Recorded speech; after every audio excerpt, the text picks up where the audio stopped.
Minecraft friends, and welcome back to another episode of Survival Minecraft from the Dudecraft Java single player survival multiplayer, no, not multiplayer, yes, world. Here we are. Today is episode 6, and if you saw episode 5, you saw me building up a skeleton grinder XP farm. But today you're going to finally learn the reason why I've walked all this distance out into the wild on the very first episode. You saw me walk about 12,000 blocks away. Well, the reason why I'm here is beyond this portal. So, here we are on the other side, and there's a lot of scary things making a lot of scary noises. But that's the risk you take when you come to the Nether, right, ladies and gentlemen? But the reason we took such a long walk at the very beginning of our journey is that we wanted to be here, right here. We have one blaze cage, and step out of the way because they're killing me. Right over here. Oh, no, let's get that guy first. Off to the side here. Man, if I could just sort of stay away from the blazes, I'll be okay. These guys never like to leave me alone. Fire a few more arrows like the dude that I am. Get over here. Eat steak, eat a big old steak. Now, before I had come in here, I had prepared myself with fire-resistant armor and also a handful of fire-resist potions, so I can go along in here. And as you can see, there's the second blaze cage. So we have not one, but two blaze cages, ladies and gentlemen. We will produce ourselves a double blaze XP factory, awesome style awesomeness. And let me put that fire out here.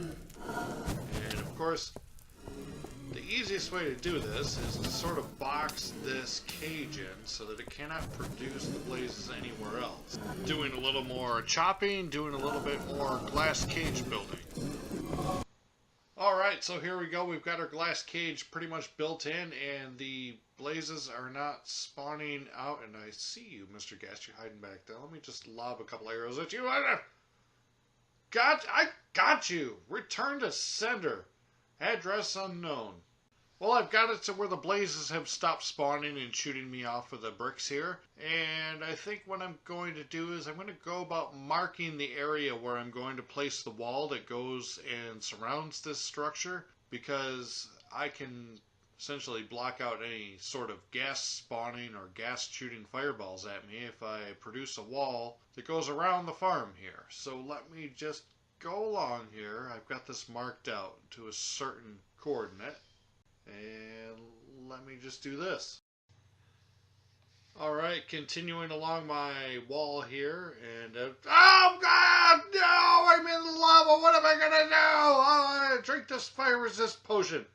Everything will be just fine, Moj. Just swim out of here. Look at that. You just swim right out of there. No problem at all. Alright, back up top here, I'd like to add some half slab and send this zombie pigman flying to his death, but I want to keep everything spawn proof up here. Now, being that I've got a bunch of clearing to do down in the box of the blaze farm, the best option I have at this point for healing up my tools is back here at the skeleton farm from the last episode. So I'm over here and I'm just going to top off my pickaxe and make sure it's all the way charged up so we can get down in there in the blaze farm and start removing all of the netherrack and extra stuff that's not needed. Now, the blaze farm, when it's complete, will actually do this at a much higher pace than this. I'll still be able to use this to get my arrows and enchanted bows and whatever if I need bone block for materials, building blocks. Still a great farm, but I'd like to do better. So I'm back out over here at the blaze farm again, and as I said, I've got a lot of netherrack that I need to clear out of here. So I'm just up here and I'm kind of peeling it back layer by layer, working my way down. There's nothing that can really bother me in here. I haven't had any instances of gas spawning, although they could if I were more than 20 blocks away from any one point within this area. But so far so good. So I'm going to speed the video up here and get the rest of this knocked out. So the reason I have to remove all this and keep it all away from the blaze farm is that this is based on Gnembon's farm. And what we're doing is we're going to trick the AI of the blazes to go towards a singular solid block. And if we remove any of the other solid blocks within a 10 block range of where they can get to in the most extreme case, then they won't pathfind their way anywhere else except for the one block where I'd like them to. Alright, so as you can see, we got all the work done inside of here with all the clear out job that we had to do. And everything's nice, it's safe in here. The only place really that can spawn anything is the nether brick there. But way up above we have our half slab nether brick ceiling. And that's preventing any spawns from happening on the top of the structure itself. And what I'm going to do now is I'm going to take a big chunk of orange glass and go all around the outside of this glass cage here. And what this is going to be, this is eventually going to be the actual wall, or the outside of the blaze factory itself. Every bit of clear glass that you see will be taken away. It was only placed there temporarily, only to prevent the blazes from spawning. Alright, so as you can see, I've gotten all of that done, and the next step now is going to be to set up this continuous crusher system so that what happens is that the blazes will be one-hit kills rather than to punch them, make them aggro, and have them blaze up and start shooting fireballs at each other. What this is going to do, it's going to drop the blazes down and crush them continuously to the point where they are one-hit kills. This is a design by a YouTuber by the name of Okta, and he hasn't produced videos in quite some time, but he was very innovative. In fact, this design is still in use by people like Gnembon and guys on the Sidecraft server. I'll put a link to Gnembon's original Blaze Farm design in the description down below, and also I'll put a link into this continuous crushing system so you can check that out for yourself.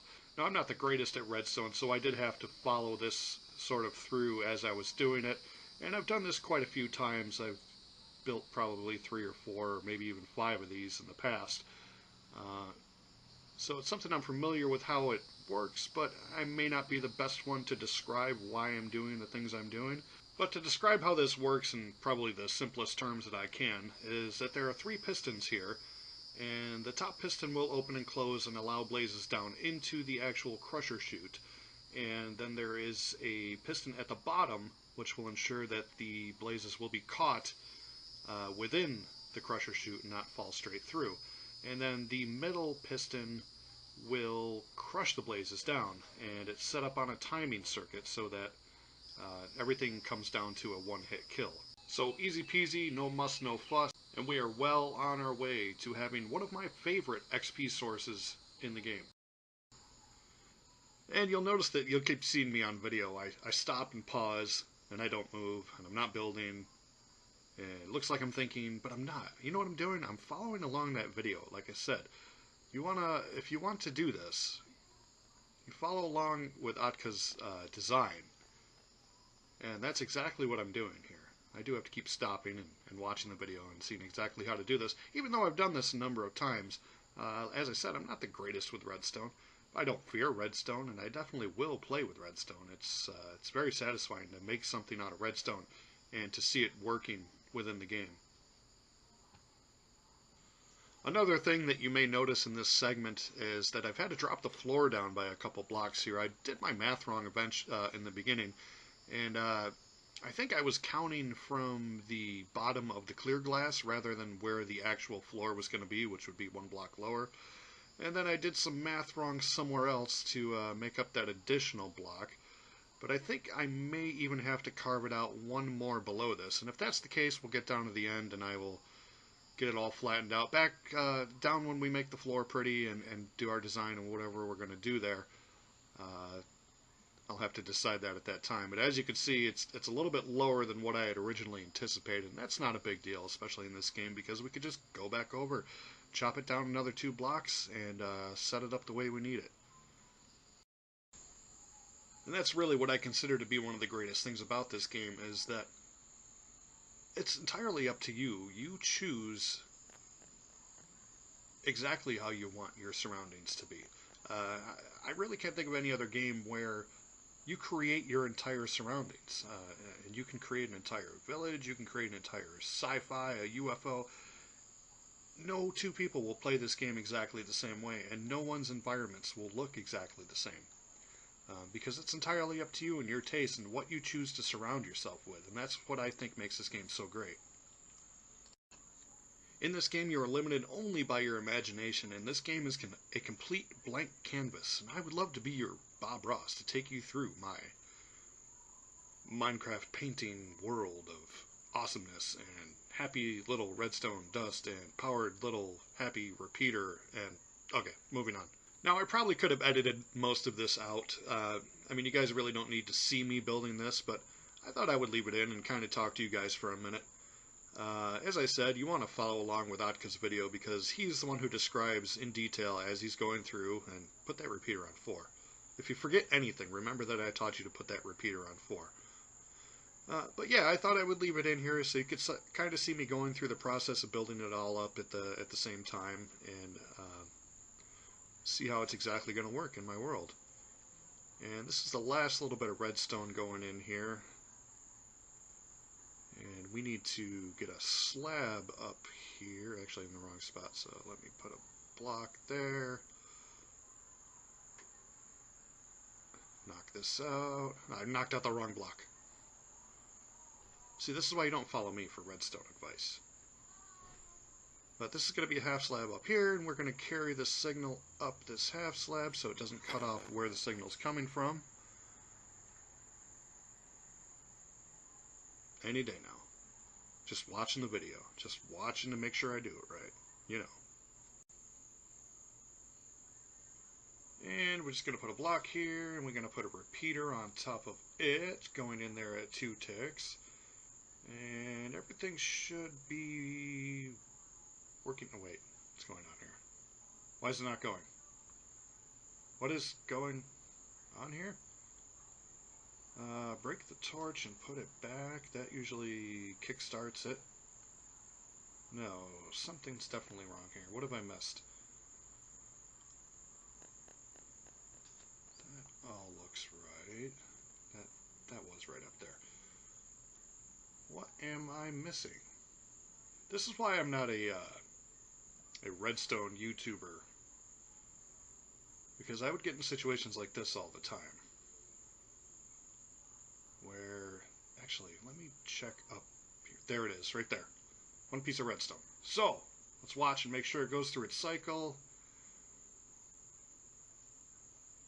Yes, that is exactly how this is supposed to work. Ladies and gentlemen, we've done it. We've completed the crusher system. So, let's get on with it. Okay, so now that we've got the crusher system set up and it's in a working state, what I'm doing here is I'm going to set up a spot to where we can collect the blazes as 1 punch kills, and also collect the goodies that they drop. So this slab area here represents the area where our floor level will be, and these collection chests will be the chests that collect all the goodies from the blazes. So what we're going to do is go around the back here, and we're going to put hoppers into the back of all these chests. If I can crouch and also hit the button at the same time, and run a little hopper between there, so anything that falls will find its way into the chest. I do half slab on top of this, and then half slab here on top of the chest. This allows the chest to still open, allows you to get at the goodies. As you can see, the dropper, the blaze crusher system is functioning well up there, and we have a few zombie pigmen who won't leave the area, but that's all going to change eventually when we come through and half slab all this. And then another thing I like to do is I like to build the chamber itself out of obsidian. That way, if you're trying to heal up a pickaxe, you don't accidentally knock out a block. If it's, you know, anything other than obsidian, you may accidentally break it. But I don't think anyone's going to accidentally break obsidian. So let's make this chamber here.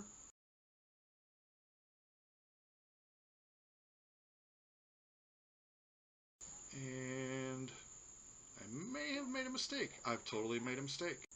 Can you spot the mistake I've made? I can tell you the mistake I've made. I've made this 1 block too high again. I am doing math very poorly today. Now I've gone ahead and switched it, so now it's better. The blazes can actually fall out of the chute and into the kill chamber, whereas before they would just get their heads stuck in the bottom piston. So all is better now. I had to go through and move everything down 1 block, no big deal. So now that I'm certain that everything is on the correct level, what we're going to have to do is to go through and clear out this additional nether rack and nether brick and get it all out of the way But I am far, far too anxious to go up inside of there and knock out the glass that are preventing the blazes from spawning, because I want to see this thing working right now. So here we go with a quick little music section, and this is the track entitled Last Summer by Ixen.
So as you can see, we've got all the glass knocked out of the way. The blazes are spawning. They are going down the blaze crushing system, and they are entering the kill chamber where they are one-hit kills. And this thing is working like a charm, except that my computer is not actually working like a charm, because as you can see, we've got a little bit of lag going on with all the particle effects from the blazes. So I've gone ahead and switched them off, and as you can see now, we've got no lag.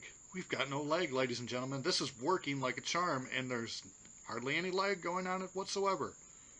This, right here, kapow, is what we are looking for. Now, I swear, and I think this may be my absolute favorite farm in the game, and when I started this world, I absolutely knew that it had to be a double. It had to be a double. So here we are. I've got the double blaze situation going on, and the last thing we have to do is to make it pretty in here, right? Because we can't just leave it looking like this. We can't just have it looking like this. So I went out and I found a red desert, because one of my favorite materials in the game of all time is the red sandstone and the red sandstone slab. And what I'm going to do here, you guessed it, little checkerboard design, with the great contrast between the red sandstone bricks and the nether bricks. Just like so. So let me go through and put all this flooring in and start figuring out what the next step of making this place pretty is. And here we go, we've got that completed. Is there a better block combination than that orange and the nether brick together? I don't think there is. It looks so good together. I can't stand it. I mean, it's just one of my favorite combinations in the game. And here you can see that we've got our circuit for our crusher system back here. And this will eventually be tucked away so that it's completely unseen.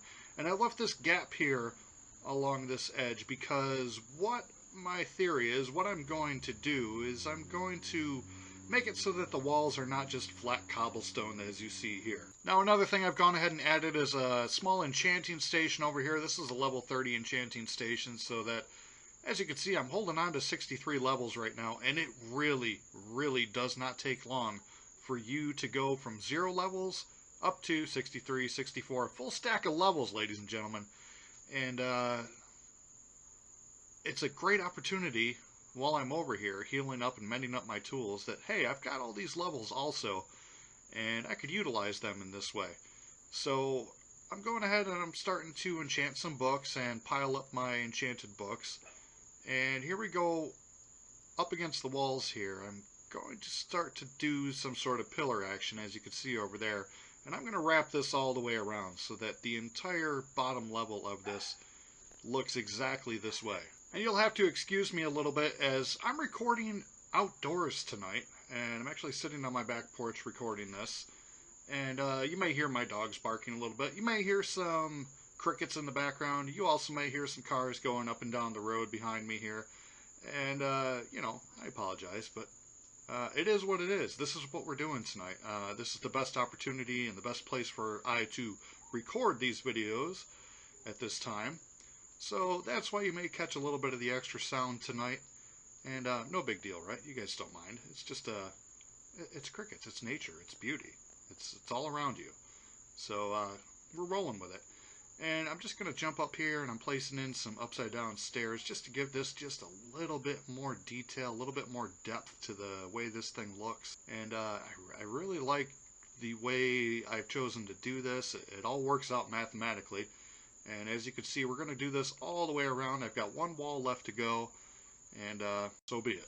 Okay, I'm just about finished up with this entire process here, but one thing I've decided to do is to add a floor level back in here. And this is above where that pillar section is sort of looks like it's holding something up. Well, it's going to be holding up this sort of area up here, and I'm going to go through, and as you can see back here, look back here, I've got a little bit more clearing to do, and then I'm going to sort of widen out this area and widen the box out and create this sort of ledge up here. And as you can see here, now that I've got it all completed, we've got a nice area to walk around up in here, all completely spawn proof. And as we look down in, we could see the Blaze Farm in all its glory with all the beautiful decoration going on down in here.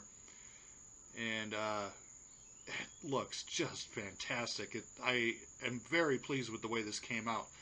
As you can see over here, we've got a little bit of a walkway that comes down into the actual Blaze Farm section.